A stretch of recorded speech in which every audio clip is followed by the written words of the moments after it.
Today we are here to commission a water treatment project that we have done and finished installing about a week ago.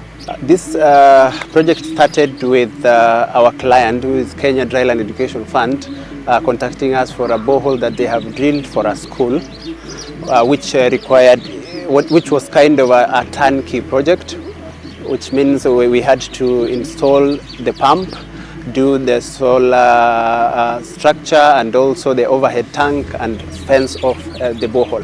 We took a sample of the water and did our water analysis and gave a quotation to the client. After a few months, they came back to us when they have gotten their funds to start the process of treating the water so that the school can use, because this borehole was specifically drilled for a school in Korr called Korr Mixed Secondary School.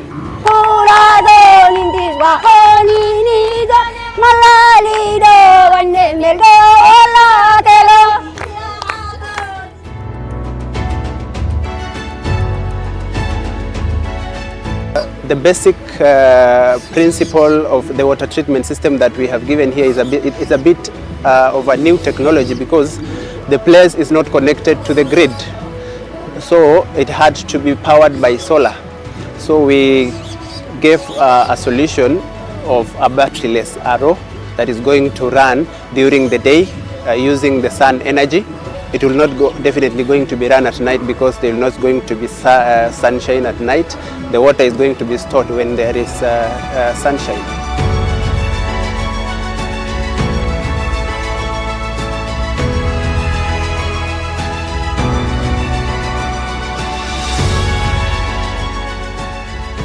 The basic processes that is involved in the whole treatment process are basically three.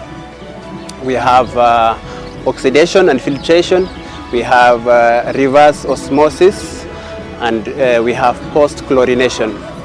So since the water had high levels of iron, it was necessary to get rid of iron in the oxidation stage, because we don't want the iron to come to the arrow. It is usually detrimental to the arrow membranes.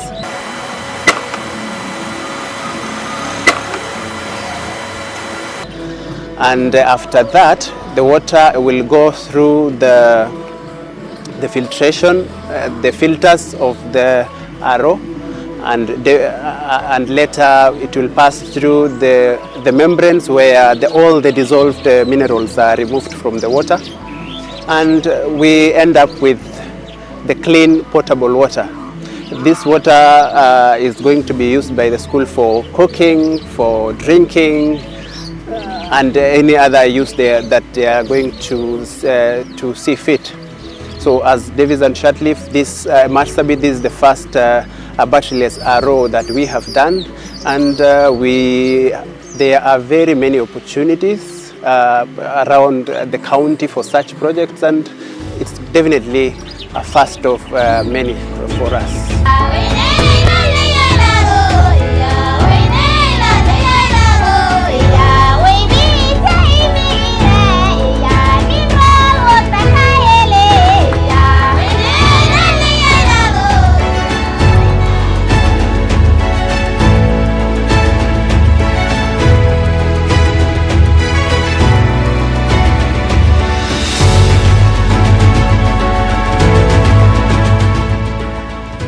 So tumesema to invest kwa hii system watoto wetu wasihangaike. And in partnership with Davis and Shatliff, we've installed a reverse osmosis unit, a desalination unit at Korr Mixed Secondary School.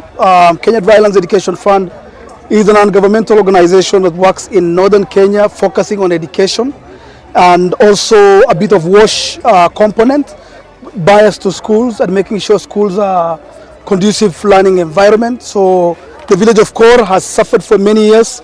No water underground, hardly no water underground, and we finally hit water in Korr, and unfortunately it's not fit for human consumption. Together with Davis and Shatliff, we did a test and the results came out. So we went back to Davis and Shutcliffe to ask them to design a reverse osmosis unit for us.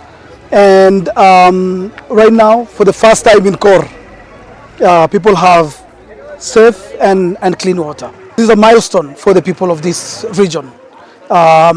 People have suffered so much, kidney stones, families going without water or having water that is not clean.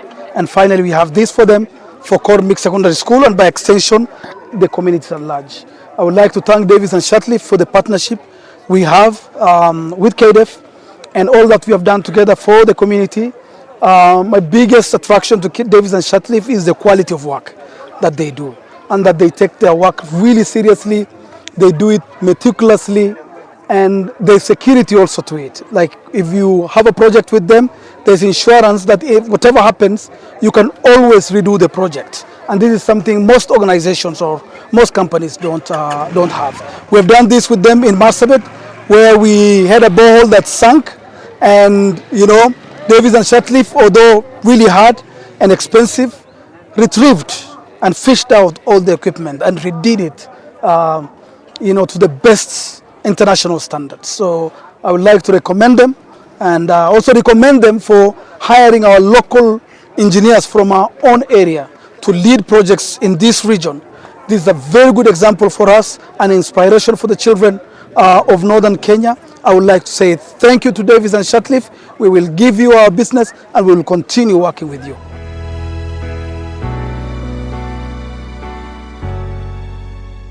Mimi nikiwa MCA nilifanya kazi na hii shirika la Davis mara nyingi sana.